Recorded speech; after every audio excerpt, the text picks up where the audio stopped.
அதிமுகவுடன் கூட்டணி முறிவு. திடீரென ஸ்டாலினை சந்தித்த பிரேமலதா. அதாவது மதுரை விமான நிலையத்தில் செய்தியாளர்கள் கேட்ட கேள்விக்கு பாஜகவுடன் கூட்டணி அமைக்க மற்ற கட்சிகள் தயக்கம் காட்டுவதாக அண்ணாமலை தெரிவித்தாரா என்று கேட்டனர்.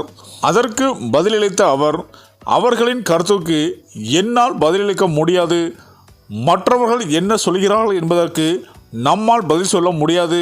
மேலும் தற்சமயம் நம் தமிழகத்தில் உள்ள முக்கியமான 3 பிரச்சனைகள் மும்மொழி கொள்கை, தொகுதி மறுசீரமைப்பு, மீனவ பிரச்சனை. தமிழ்நாட்டை பொறுத்தவரையில் தமிழ் நமது தாய்மொழி, நமது உயிர்மொழி. தமிழகம் முழுவதும் நம் தாய்மொழியை கட்டாயமாக வேண்டும். அனைவரும் தமிழ் படிக்க வேண்டும். அதுதான் தேமுதிகவின் நிலைப்பாடு.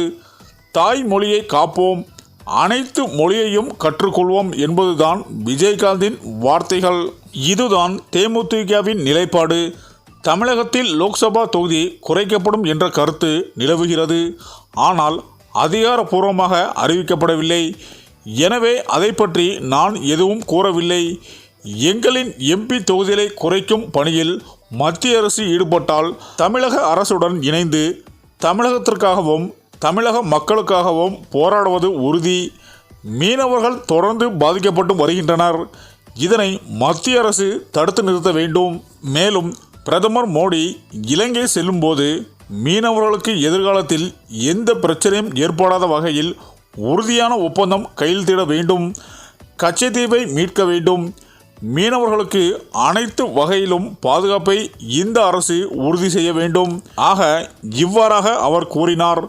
தொடர்ந்து கேட்ட கேள்விக்கு அதிமுகவில் ராஜ்யசபா சீட்டு தேமுதிகவுக்கு ஒதுக்கப்படவில்லை என்று கூறப்படுகிறது.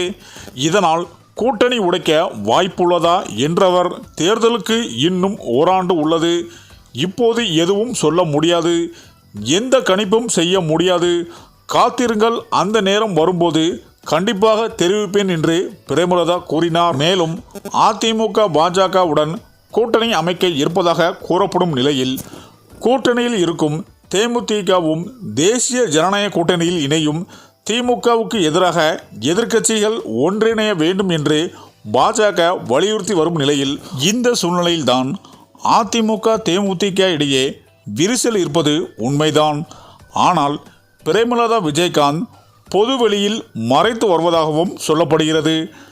மேலும் முதல்வர் ஸ்டாலினை சந்திக்க உள்ளதாகவும் தகவல்கள் வெளியாகி உள்ளது என அரசியல் வட்டாரங்கள் கூறி வருகின்றனர். சரி, இந்த வீடியோ பற்றிய உங்கள் கருத்துக்களை கமெண்ட்டில் சொல்லுங்கள். மேலும் வீடியோ பிடித்திருந்தால் லைக் பண்ணுங்கள், ஷேர் பண்ணுங்கள். மறக்காமல் நம்ம சேனலை சப்ஸ்கிரைப் பண்ணிக்கோங்க. நன்றி.